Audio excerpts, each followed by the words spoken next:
1절에 의하면 모세가 그의 장인 미디안 제사장 이드로의 양떼를 치더니 그렇게 시작하죠. 그러니까 2장에서 미디안 광야로 가서 도망했던 이야기, 그게 2장에 나오고, 그리고 거기에서 몇 년을 지냈는지 모르지만 양떼를 치는 이야기가 나옵니다. 그러니까 모세의 신분이 왕족에서 목자로 변한 겁니다. 완전히 신분이 바뀌었죠. 그런데 얼마나 지났느냐? 이때가 추정컨대 분명히 80살입니다. 하나님의 부르심을 받았을 때니까요. 이제 이게 지금 하나님 부르심을 받는 때니까요.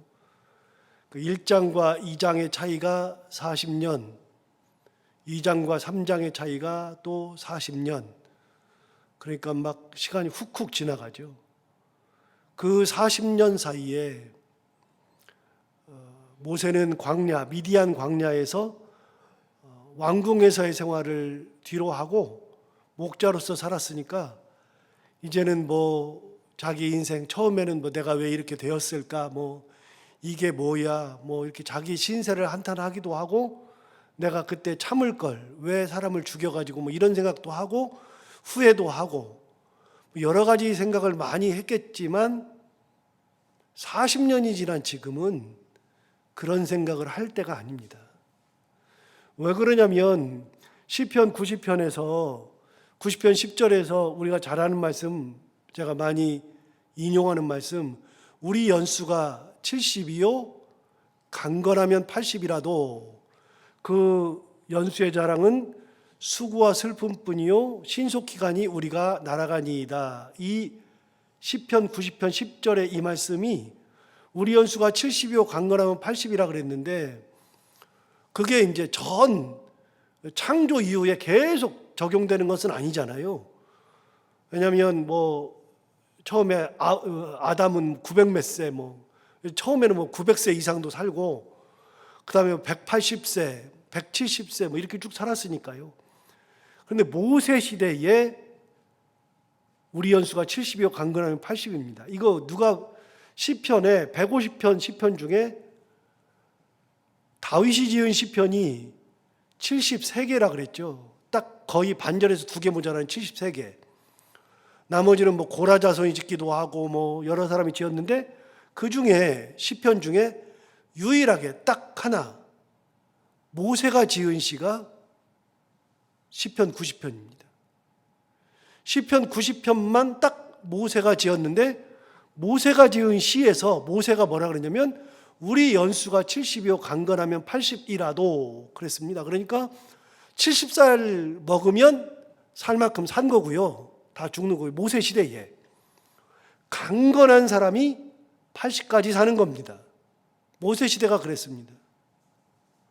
그런데 그의 나이가 80이 됐으니까요. 80이 된 사람이 내가 왜 그때 사람을 쳐 죽였을까 뭐 후회하고 자기 신세를 한탄하고 그런 거 없어요. 이제는 살 만큼 살면 이제 그런 생각 들잖아요. 살 만큼 살면 이제는 인생을 정리할 때가 됐다. 다 우리 그 생각하잖아요. 내가 이제 얼마 안 남았으니까 이제 내 인생은 뭐 이러면서 이런 생각하고 정리를 하는 거지. 그때는 뭐가 되고 싶은 것도 없잖아요. 내가 이 나이 먹어서 이런 분들 많잖아요. 옷 사라 그래도 내가 이 나이 먹어서 무슨 옷이야 뭐 이러는 분들 있잖아요. 뭐 그 나이 먹었는데 뭐 다이아 반지를 사주면 뭐 다이아 반지가 뭐 얼마나 요용가치가 있어요? 젊었을 때나 그렇지.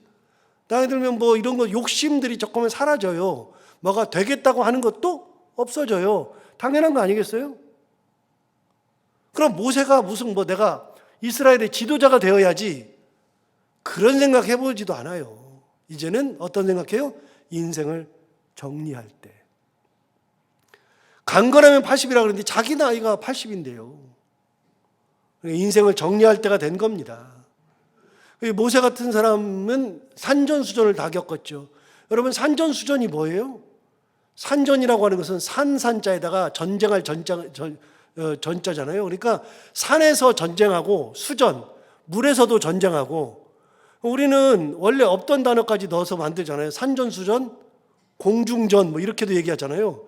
그 원래 있던 단어가 아니에요. 원래 있던 단어는 산전수전이라는 단어가 원래 있는 단어고요.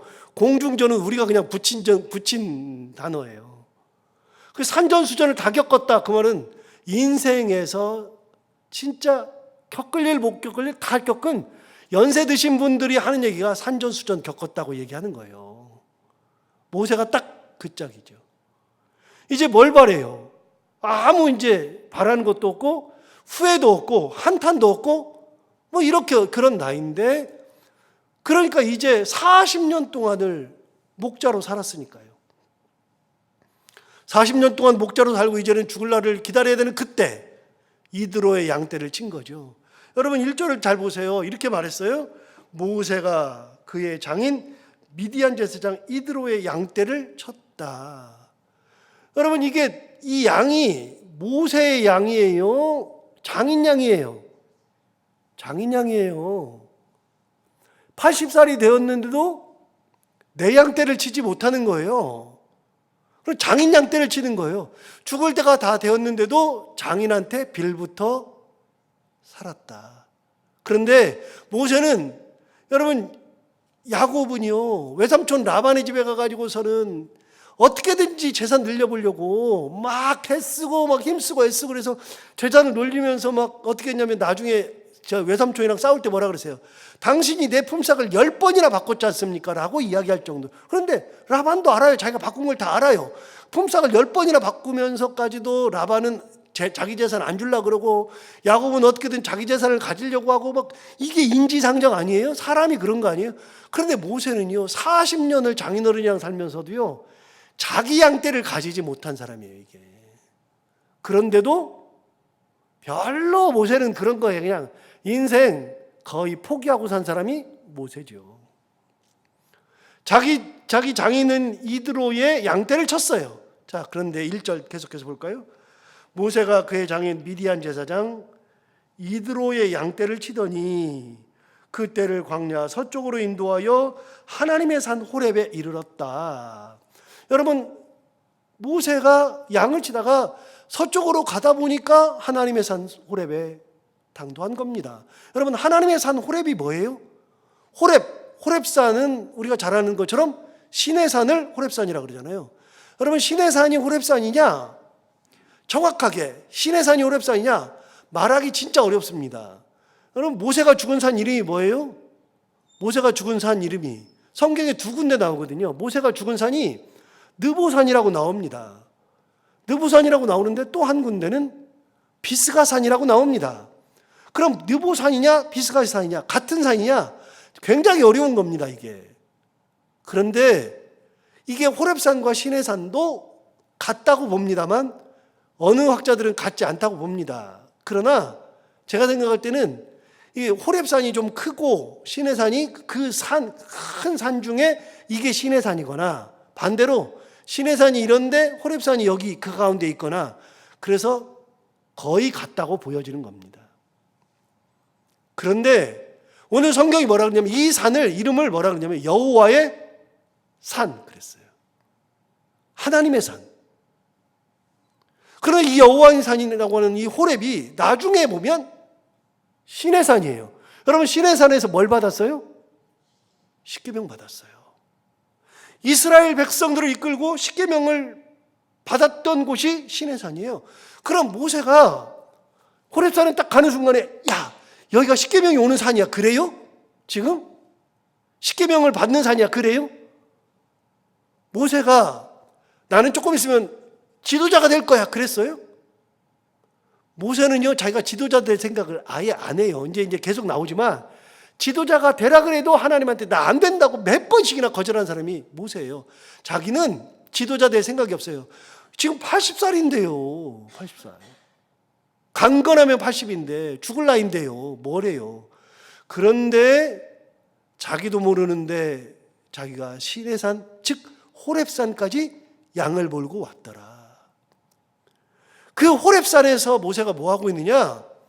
2절을 보세요. 2절을 보시면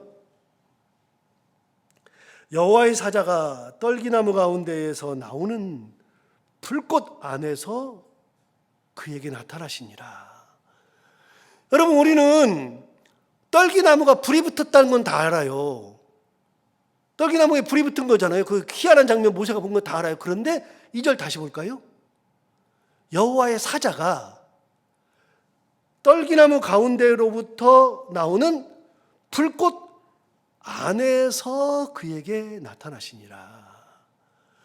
그러니까 떨기나무가 불에 붙은 것만 해도 대단한 건데 이것도 한 번도 경험해 보지 못한 거죠. 그런데 그 안에 여호와의 사자가 있어서 여호와의 사자가 그에게 나타난 거예요. 우리는 여호와의 사자가 거기서 나타난 거는 잘 몰라요. 읽으면서도 잘 몰라요. 떨기나무에 불이 붙은 것만 알아요. 그런데 떨기나무에 불이 붙었는데 그 안에서 여호와의 사자가 나타난 거예요. 자, 2절 하반절 볼까요? 그가 보니 떨기나무에 불이 붙었으나 그 떨기나무가 사라지지 아니하는지라. 그 떨기나무에 불이 붙었고 거기에 여호와의 사자도 있는데, 그런데 떨기나무에 불이 붙어 있는데 나무가 타가지고 사라져야 되는데 사라지지도 않고 그대로 불이 붙어 있더라. 3절 볼까요? 이에 모세가 이르되 내가 돌이켜 가서 이 큰 광경을 보리라. 떨기나무가 어찌하여 타지 아니하는고? 여러분, 다시요. 모세 나이가 몇 살이요? 80살이요. 모세는 뭘 겪었다고요? 무슨 전? 산전, 수전을 다 겪었죠.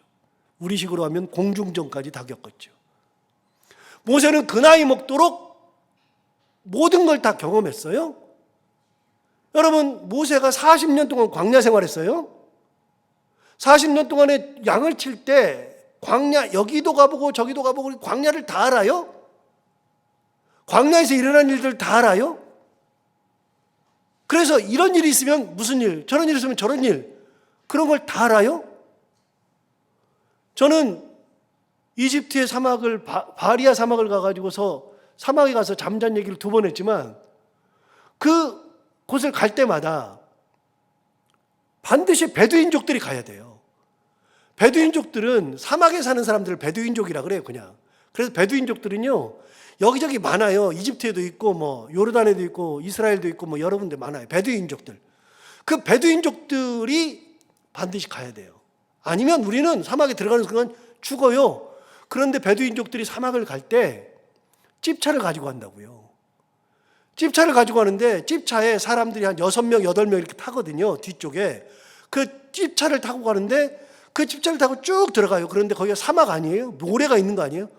그런데 그 모래 사막에 우리가 갈 때 가면 타이어 바람을 어떻게 하냐면 이 사람들은요, 타이어의 바람이 거의 없이 다 빼가지고 다녀요.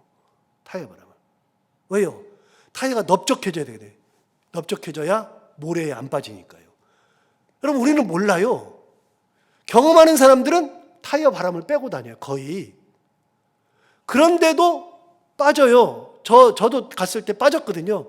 빠지면 어떡하느냐? 당황도 안 해요. 내려가지고 삽으로 밑에 파가지고, 그래가지고 왱왱 해가지고 가요. 그런데 안 가지잖아요. 그럼 우리 다 내리라 그래요. 내려요? 그러면 왱왱해서 가요. 안 가잖아요. 그럼 다 밀으라 그래요. 밀어야 돼요. 밀면 가요. 100% 빠져나가요. 안 빠져나가면 어떻게 해요? 무전해요, 그 사람들. 그때 당시 핸드폰도 없던 시대인데 무전해가지고 옆에 있는 베두인족들을 불러요. 불러가지고서 차에다가 이렇게 큰 와이어 연결해가지고 그렇게 끊는다고요. 그리고 자기들이 가는 루트가 있어요, 길이. 어디다가 텐트를 쳐야 하는지 그런 거 다 알아요. 여러분, 우리는 몰라요. 베두인족 없으면 우리는 죽어요. 진짜 죽어요. 그 사람들이 있으니까 가는 거예요. 돈을 얼마를 내더라도 이게 싸게 가니 비싸게 가니 우리는 그런 생각할지 몰라도 그 사람들 없으면 우린 죽어요. 여러분, 모세가 40년을 광야에 있었습니다. 40년을 광야에 있었으면 광야에서 일어난 일들을 다 알아요. 언제 비가 오고 바람이 이때 불면 어떤 일이 벌어지고 싹 다 알아요. 그런데 모세가 모르는 일이 일어난 거예요. 단 한 번도 모르는 일. 3절 뭐라 그랬어요? 모세가 이렇게 말했잖아요. 이에 모세가 이르되 내가 돌이켜 가서 이 큰 광경을 보리라. 떨기나무가 어찌하여 타지 아니하는고. 이게 인생에서 처음 경험하지 못한 거. 여러분, 하나님의 임재는 경험을 무시해요. 우리 지식을 무시한다고요. 우리가 경험하는 대로 하나님께서 역사하시는 게 아니에요. 우리가 생각하는 대로 하나님께서 역사하시는 것도 아니에요. 보세요. 모세가 40년 동안 경험했는데 그거 한 번도 경험해 못했는데 하나님께서 역사하시잖아요. 생각해 보세요. 모세가 80살이 됐는데 이 나이 먹어가지고 이제는 나는 인생을 정리하고 죽을 때가 됐다고 생각하는데 하나님이 부르신다는 것은 생각을 못 하잖아요. 하나님께서 다윗을 부를 때는 어땠어요? 다윗을 부를 때도 어느 누구도 다윗이 그 기름 부음을 받을 거라는 생각을 해본 적이 없어요. 아버지마저도 그런 생각을 해본 적이 없어요. 사무엘도 그런 생각을 해본 적이 없어요. 저렇게 조그만 애가 어떻게 기름을 부음을 받느냐? 여러분, 하나님의 역사는 우리의 생각을 넘어서요. 우리 경험을 넘어서고. 요셉이 17살에 팔려갈 줄 누가 알았어요. 그런데 요셉이 나중에 고백하잖아요. 당신들이 나를 이곳에 팔았다고 해서 염려하지 마소서, 두려워하지 마소서. 나를 이곳으로 보내신 이는 당신들이 아니라 하나님이십니다. 하나님이 보냈다는 거예요. 보냈다는 거. 당신들이 판 게 아니라 보냈다는 거예요. 22년 지나다 보니까 이게 하나님의 역사라는 것을 안 거예요. 이게 22년 만에 깨달은 거예요. 종살이 옥살이 하고 그러면서 총리하면서 깨달은 게 뭐냐? 하나님의 역사라는 거예요. 그게. 하나님의 역사는 사람의 경험, 사람의 지식을 다 무시하는 거예요. 인간이 알 수 있는 게 아니에요. 어떻게 이런 일이 일어나? 그러면서 돌이켜서 와서 보려고 하죠. 그럼 아느냐? 뭘 알아요? 그냥 보는 거지. 자, 4절 볼까요? 여호와께서 그가 보려고 돌이켜 오는 것을 보신지라 하나님이 떨기나무 가운데서 그를 불러 이르시되 모세야 모세야 하시매 그가 이르되 내가 여기 있나이다. 하나님이 부르셨죠. 떨기나무 가운데에서. 모세 인생 80년 만에 처음으로 하나님의 음성을 들은 겁니다. 80년 만에. 하나님이 사람을 쳐 죽였을 때 도망갈 때도 하나님께서 모세를 부르지 않았어요. 모세가 목자로서 살아갈 때 어느 때도 하나님께서 나타나신 적이 없어요. 그런데 80세가 되었을 때 하나님이 떨기나무 가운데에서 모세를 부른 겁니다. 자, 모세 불러서 뭐라고 말씀하나 볼까요? 5절을 보시면 하나님이 이르시되 이리로 가까이 오지 말라. 내가 선 곳은 거룩한 땅이니 내 발에서 신을 벗으라. 하나님이 가까이 오지 말라 그랬어요. 하나님께 가까이 올 수가 없죠. 가면 안 되죠. 내가 선 곳은 거룩한 땅이라고 말씀하시면서 신을 벗으라 그랬습니다. 여러분, 이거는 제가 주일 설교에도 했었고 그러니까 신 벗으라는 것은 무슨 뜻이라 그랬어요? 당대에 여러분, 신을 벗으라는 것은 종들만 신을 벗는 거예요. 종들만. 종이 신을 벗는 거고 주인들은 신을 안 벗죠. 종들은 신이 없어요, 원래가. 그런데 하나님께서 모세에게 신을 벗으라는 얘기는 뭐냐면 이제부터는 너는 내 종으로 살아라 그 말이에요. 너는 그 다음부터 신을 벗고 산 게 아니라 신을 한번 벗겨보는 거예요. 신 벗는 얘기는 나중에 이제 여호수아 시대에도 또 나와요. 또 나오는데 그건 이제 나중에 설명하기로 하고요. 여러분, 신을 벗으라는 얘기는 뭐냐면 너는 이제부터는 종이다 그 말입니다. 종. 내 종이다. 그러니까 신을 벗어라. 하나님께서 종으로 모세를 부르신 겁니다. 종으로. 그러니까 이스라엘 백성들 앞에서는 뭐 이스라엘 백성들의 지도자요 이 종이라는 개념을 가장 많이 쓴 사람이 사도 바울이에요. 사도 바울이 편지 때마다 예수 그리스도의 종, 하나님의 종, 사도 바울은 끊임없이 종이라고 많이 했어요. 종. 하나님께서 모세를 종으로 부르신 거죠. 사도 바울은 알았어요. 내가 하나님의 종이라는 것을 안 거예요. 그러니까 종은 교만할 이유가 없어요. 능력이 있다 그래서 교만할 이유가 없어요. 그 능력 하나님이 주시는 거니까. 뭐 대단하다고 잘난 척할 필요가 없어요. 하나님께서 그렇게 만들어 주신 거니까. 모세에게 신발부터 벗겼습니다.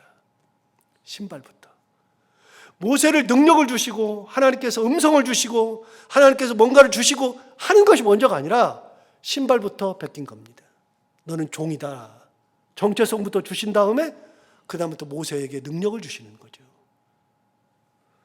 자, 6절 보세요.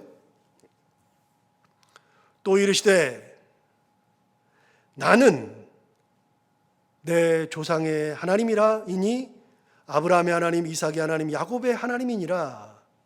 모세가 하나님 배웠기를 두려워하여 얼굴을 가리매. 그렇죠, 당연히 얼굴을 가리죠. 자, 7절부터 볼까요? 7절 보시면 이렇게 되어 있어요.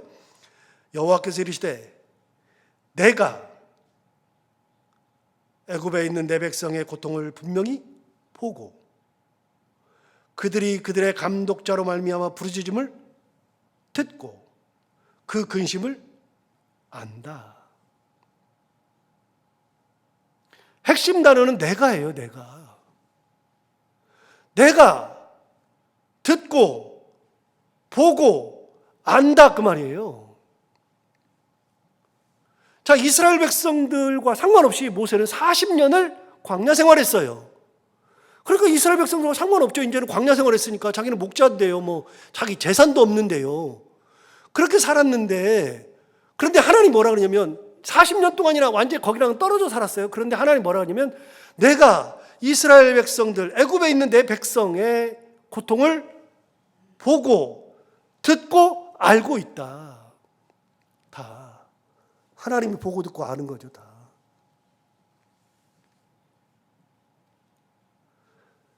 모세는 생각을 못 하는 거예요. 모세는 이제는 내 백성은 생각도 안 하고 살아요. 아예 잊고 살아요. 그런데 하나님께서는 그런 상황 속에서 내가 내 백성의 그 고통 부르짖음을 듣고 보고 알고, 저는 하나님이 우리의 모든 형편을 다 보고 듣고 안다고 믿어요. 하나님 그러신 분이에요. 모르시는 게 하나도 없어요. 때에 따라서 은혜 주시는 하나님을 믿어요. 하나님 그러신 분이니까요. 자, 8절도 보세요. 이렇게 있어요. 내가 내려가서 그들을 애굽인의 손에서 건져내고 그들을 그 땅에서 인도하여 아름답고 광대한 땅, 젖과 꿀이 흐르는 땅, 곧 가나안 족속, 헷 족속, 아모리 족속, 브리스 족속, 히위 족속, 여부수 족속의 지방에 데려가려 하노라. 다시요. 내가 내려가서 건져내고 인도하여 데려간다. 여러분, 하나님께서 7절에서 뭐라 하냐면 내가 그들의 고통을 보고 듣고 알죠.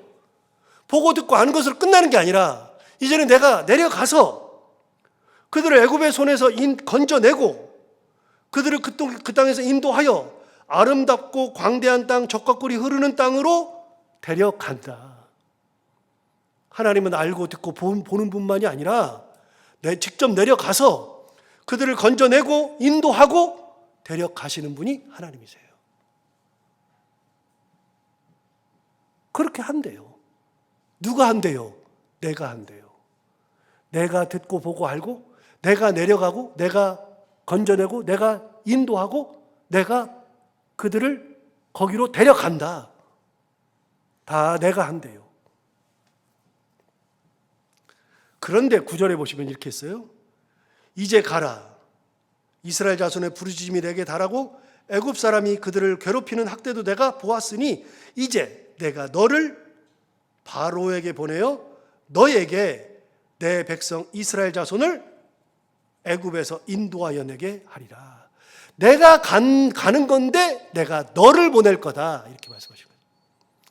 내 대신에 너를 보낸다. 하나님께서 모세를 보낸다고 말씀하시는 거예요. 여러분, 모세는 하나님 나를 그렇게 써주세요 해보지도 못했어요. 그런 생각도 없어요.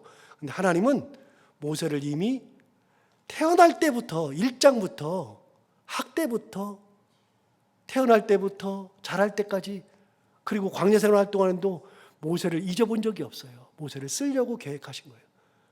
그래서 가장 힘 빠졌을 때, 죽을 날을 기다리고 있을 때, 나는 아무것도 못해, 그럴 때 하나님께서 종으로 만드시고 하나님께서 글을 쓰시는 거죠. 하나님은 그런 과정 속에서 이스라엘 백성들의 그 고통을 보고 듣고 알고 계시는 그 하나님께서 직접 내려가서 그들을 건져내고 인도하고 데려가실 계획을 다 하시고, 그리고 모세를 쓰시려고 준비하셨던 거죠. 이게 하나님의 뜻이죠.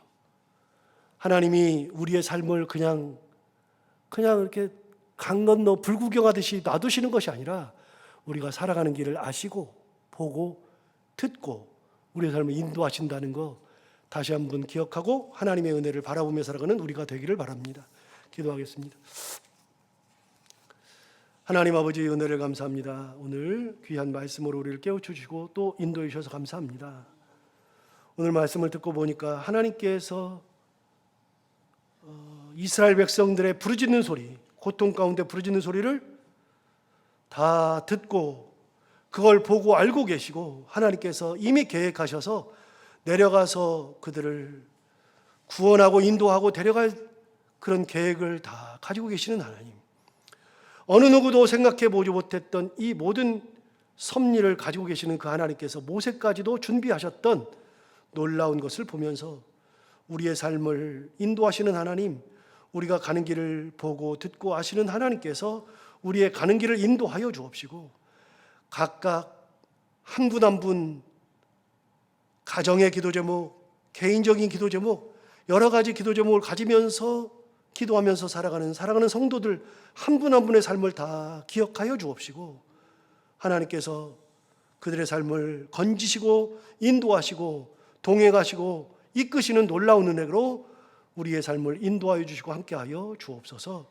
하나님 아버지, 이 새벽에 손녀딸 결혼식을 앞두고 은혜 가운데 잘 마치고 손녀딸이 건강하고 행복한 가정을 꾸리기 위해서 귀한 예물을 가지고 온 최성진 권사님의 이 감사의 헌금을 하나님 기쁘게 흠양하여 주옵시고, 결혼식 성대하게 잘 마칠 수 있도록 인도하여 주시고, 그것뿐만이 아니라 이 아이가 하나님의 은혜 가운데에 믿음의 가정을 잘 꾸리고 그리고 평생 하나님의 은혜를 누리며 하나님의 크신 권능 가운데 살아가는 귀한 딸 가정이 되게 하여 주옵소서.